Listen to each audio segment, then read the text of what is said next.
What's up, y'all, and welcome to the channel. I want to get right into this week's video. So we're gonna do our shout outs to our subscribers. These are questions that you guys left me over the past week or so, and I'm gonna go back through here and try to answer some of these questions. If you want your question answered, make sure that you hit the subscribe button, you guys, and leave me a question in the comments below, and I would love to give you a shout out and or answer your question. Okay, we've got a lot of stuff to go over in this video, so we're gonna pick out a few here. Blue Pirate 78 says, "Hey Flatlander, I'm a native Central Texan, and one thing that is embedded in my head from a very young age was snake awareness and avoidance."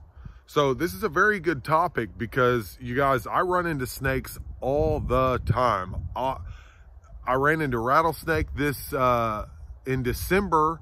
I run into snakes all the time. I see them all the time, and I just want you to be aware. He says, "However, creeping up on animals often puts me in prime snake country, high grass, rocky ridges, etc. Got any tips to avoid them, how to move around them, or are they a risk that's overrated?"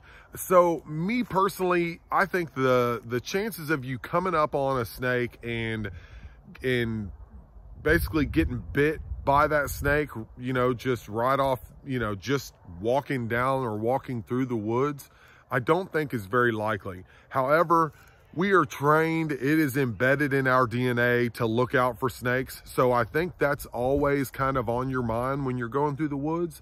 At least it should be, okay? So keep that in mind. Make sure that you're checking your area. Look way out in front of you when you're moving through the woods because we're moving so slow. Preston D says, "This is gonna be awesome, Flatlander. I would love ground hunting more. Can't sit still. Your videos ground hunting are awesome, man. I hunt in East Texas, lots of leaves on the ground. So how you manage ground hunting in that terrain?" And then most importantly, he wants an in-depth video of how to call deer and if my calling deer changes throughout the year. Well, Preston, I will make a video about calling deer. I think that's a whole video by itself related to ground hunting. My calling does change throughout the year, and I'm going to go into depth about that here in a few videos whenever we talk about calling and those tactics, because I use them a lot. Okay, and as far as hunting with leaves, man, this year I hunted in Kentucky. If you guys watched that video, it was nothing but leaves and really, really loud. Check out this little scene from when this buck was coming in. You could hear him all the way across the canyon.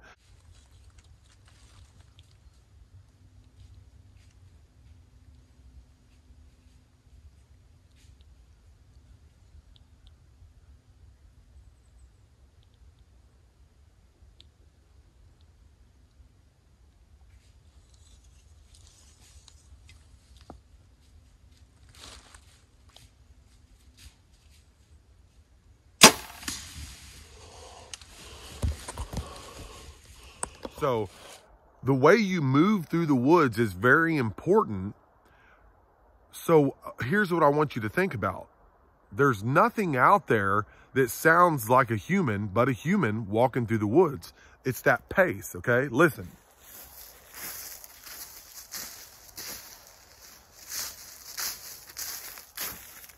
Right? If you break up that cadence of your walk when you're moving through those woods, this is what I do. I use the tiptoes only, and I take a couple sporadic steps and then pause, and then step, step, step, pause, step, step, step, like this.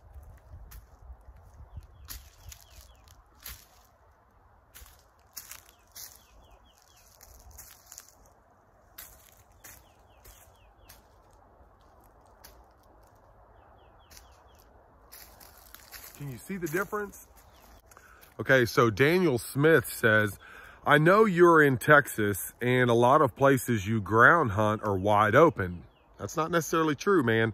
There are a few places out here, but I do typically like to hunt in the thicker areas because that's where a lot of big bucks hang out. Anyways, he says, how about thick swamps like South Carolina? I'm looking forward to this. Tired of sitting for hours on nothing to come in. Or nothing to come out. So when you're, I think all of these strategies apply no matter what terrain that you're hunting in, right? Real thick woods, how you're going to move through those woods, and how the deer are going to bed down, which we're going to get to that in just a second. Wide open places, islands, all of that. You just have to think about how the deer are using that terrain, right? And we're going to get more into this, Daniel, whenever we get into this episode, later into this episode, okay? And I'll break down how deer bed, and then that's how you should think about how to move through that area. Stay tuned, Daniel. I'll answer your question. And then Raul Pena, he said, what about a perspective from a brand new hunter, right? And I think that's great because, so when you're ground hunting, the cool thing is you don't have to have the knowledge of hanging the tree or getting up in the tree. Like if nobody has ever showed you that or showed you how to properly climb up in a tree and be safe and attach your stand and your steps and, you know, whatever you're using, if somebody hasn't showed you that, the safest thing to do, y'all, is hunt from the ground. And as a new person, I would just say get out there and start learning, and from the ground is the best way because you can adjust so easy. So if you're a tree stand hunter, you've got to pick the perfect tree to be in the perfect spot, right? Not on the ground. If you're down on the ground and you observe a deer moving off in the distance, after that deer is out of sight, then you can move closer to that deer and begin to understand why they are moving through that area, right? Get up close to that trail. Now you know, okay, I've already seen 2 deer move through this area. So rather than being stuck up in a tree, you can now just grab your stuff and move forward slowly and approach that area that you saw the deer moving through. So on a brand new hunter, hunting from the ground is great, and it's a lot safer and a lot easier than having to carry all that stuff in, hang it up in a tree, and then all of a sudden you observe a deer moving way off in the distance. You've already spent so much time setting up your stand in the tree, you're not going to get down and move, right? If you are on the ground, you throw your backpack on, grab your bow, and you take off walking. It's that simple. You guys, thank you for your questions. Let's get into this week's video. I really appreciate it. Dang, I almost forgot to tell you guys. So the hats are here. I have gray, which this gray one that I'm wearing is kind of, hey boy, is kind of sweaty already. And then I have black. So if you guys are wanting a Flatlander cap, this is for subscribers only. I have about 44 of these hats available, like 22 of the black and 22 of the gray. So what I'm going to do is you can go to my email, flatlanderhunt@yahoo.com, and you can Venmo me or PayPal. Okay, the hats are 25 bucks. And for the furthest point, I think it was like $5 shipping for me to get these to you guys. So you're looking at 30 bucks. And I tell you what, a lot of you have asked me to set up like a Patreon or something like that. And I really want to keep all of my content free, you guys. I want everybody to be able to have access to all of my content and knowledge. So if you want to pay more for the hat, you are more than welcome. By all means, pay what you want. But about 30 bucks is the minimum for the cap and shipping. So, Flatlander, I think the Venmo is Flatlander on YouTube or Flatlander on YT. And then my email is flatlanderhunt@yahoo.com. All right, y'all. Now let's get into the setup. Let's look at the different setup, right? I'm just going to use I I'm going to use a climbing stand just, you know, to be dramatic. And then I'm going to show you what it's going to look like whenever you set up on the ground. And I'm going to show you the differences, okay? First thing, let's get into the setup for your tree stand, okay? This is how I see it going with a lot of tree stand setups. I'm going to exaggerate a little bit, so bear with me, but I think you're going to get the point, okay?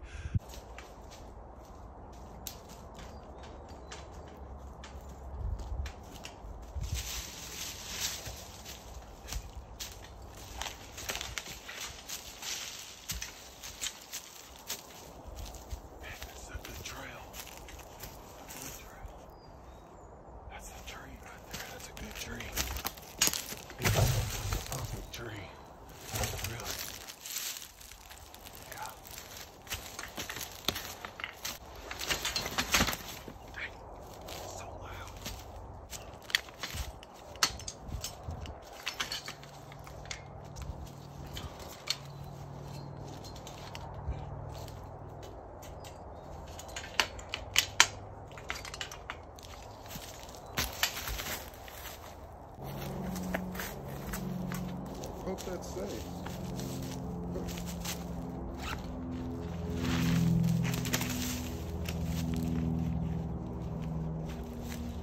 Sure.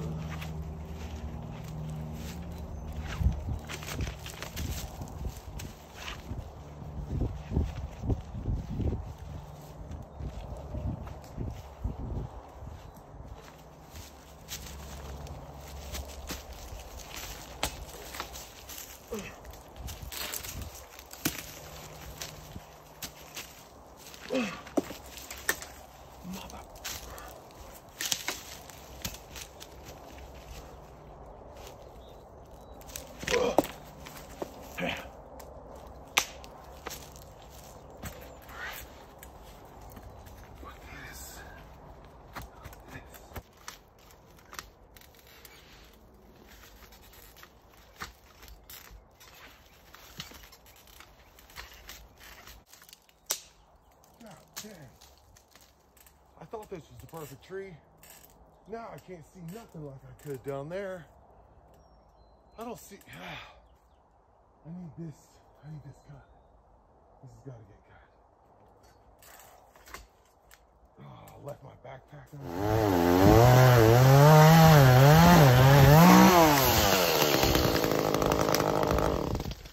Now I can see.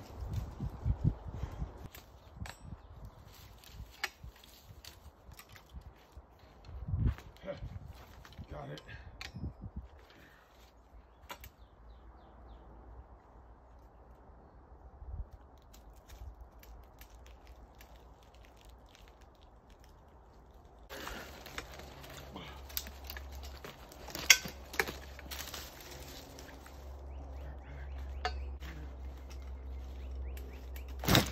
Damn. I don't see how you tree stand guys do this.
You kind of get the point there, right? Look how quick and easy that setup was.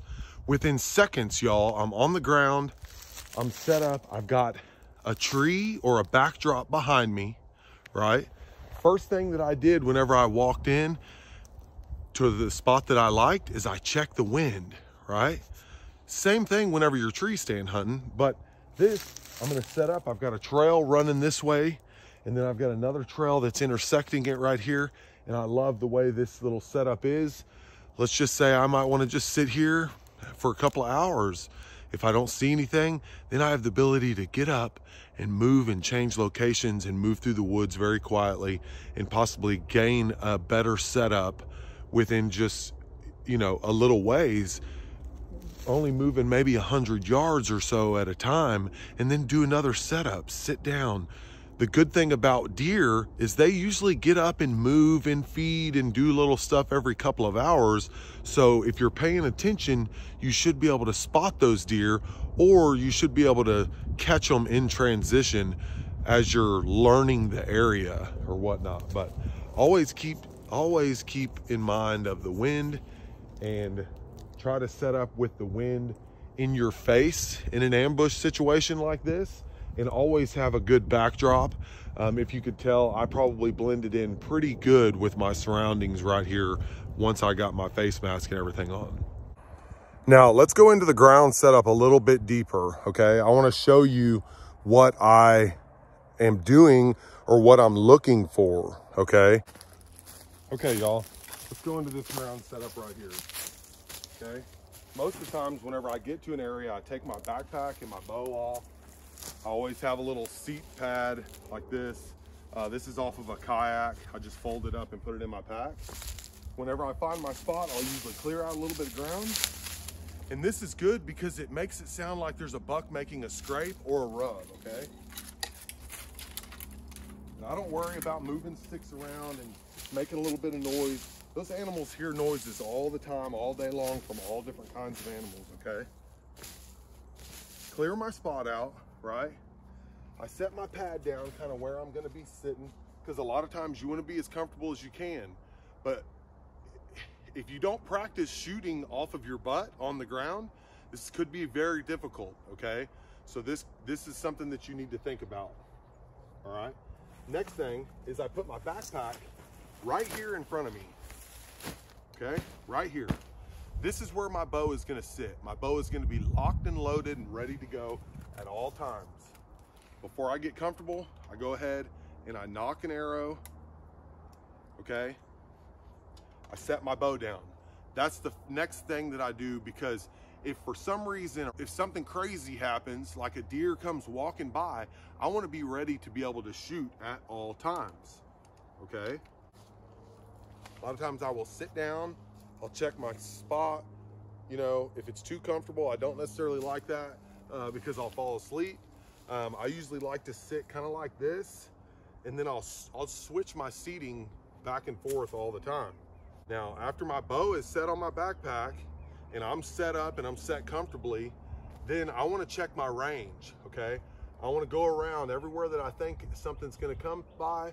I want to check my distances and know that normally in an ambush situation like this, I'm looking at a clear shot to be about 30 to 40 yards would be my max, okay? Next thing that I do is I draw my bow and make sure I'm clear all the way around, okay? This is for an ambush setup, y'all. Check all the way around, okay?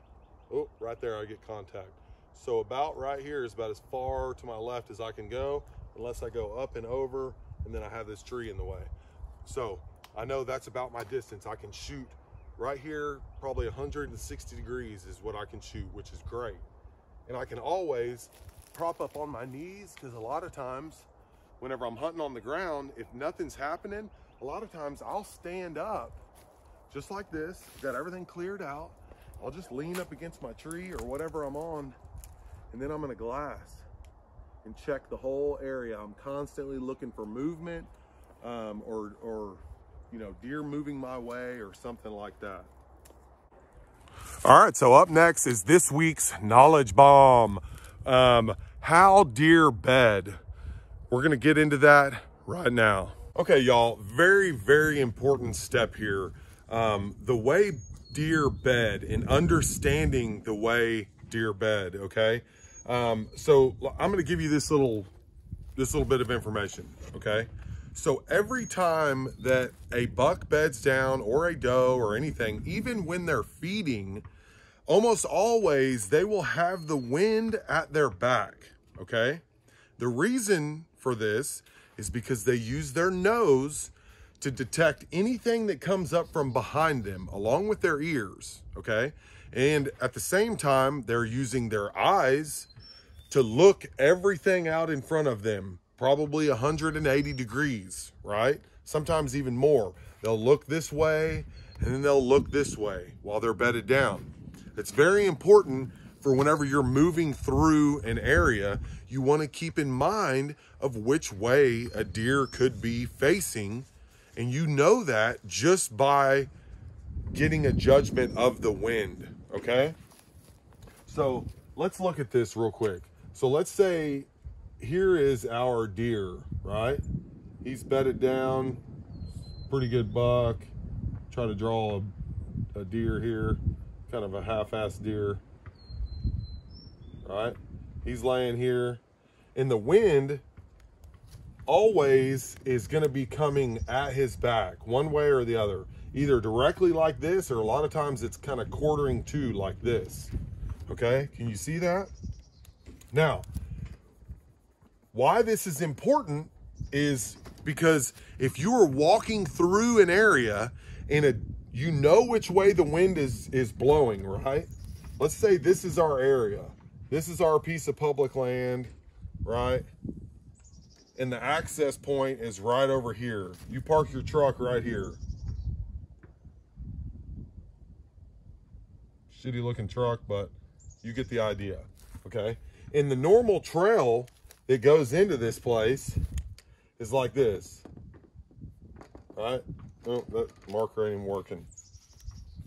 So the normal trail walks on in here, does whatever, right? And it goes on about its business, okay? Well, let's say the wind is blowing in from this direction right here, okay? All of the deer are going to be facing this direction, okay? So as you walk into your area, if you get in behind one of these deer, let's say this is our deer right here, you get in behind or you cross this wind direction at any point, guess what? That deer is going to smell you and is going to bolt out of the country. Here's what you need to think about, okay? Anytime you're stalking into an area, you don't want the wind blowing at your back, and you don't want the wind blowing in your face. Because if the wind is blowing right in your face, let's say the wind was coming from this direction, right? And I'm walking in from over here. The first thing that I'm going to do, y'all, is I'm going to go and I'm going to get the wind correct. Let's say there's a little bedding area right here that I want to get into. I'm not going to come in from this way because the wind is blowing like this and the deer are looking this direction because the wind is coming over their back. So you want to work into the wind coming from left to right or right to left. So I would come all the way around this area and then I would start my stalk up into this bedding area. With the deer facing this direction, I know that they're going to be looking out like this. Okay, does that make sense? So that makes a big difference. When you finally spot a deer or you have a good idea of a deer's bedding area, okay, let's say that this whole square is our area. We have wind coming in from this direction, okay? We have a bedding area right here. It's up against this property line. And then maybe we have a bedding area like in here, right? My parking area is down over here. Always, the wind is coming like this out of the south. I would hike in, come way around, and then come into this area like this. and I'm looking for a bed, you know, a deer bedded here, a deer bedded here, a deer bedded here. They're looking this direction, and anything that comes in from behind them over here, they can smell. So as I creep in, you want to be glassing and you want to be looking, okay? Always, not only does a deer have the wind at their back, but they also have cover on their back. Most of the times they'll put a tree or a bush right at their back, and they're going to be tucked up into the shade so you can't hardly see them. So you need to be paying attention and looking at those shade pockets and just slowly moving through that country and picking it apart. As you come into that bedding area, sit down, take a minute and really survey the area and look for movement and look for an ear twitch. And you know that the wind is coming from your left to right, in this instance right here. And as I move through that bedding area, I'm going to be glassing. And I'm gonna be looking through those thick spots, or I'm gonna sit down for 20 minutes at a time, and then I'll move up 100 yards and sit down, glass, and use the way those deer bed to your advantage, okay? And a lot of times, okay, this is almost always true right here. Let's say you've got this hill, right? Like this, and there's a creek running through the bottom of it right here, right?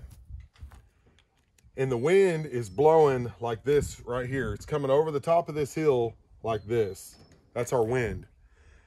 The deer will always, almost always come down off the really, let's measure this out, okay? 3 different spots. There's the thirds, your bottom third, your top third, and the middle third, okay? Those deer will most always bed down right here with the wind at their back. That's our deer right there.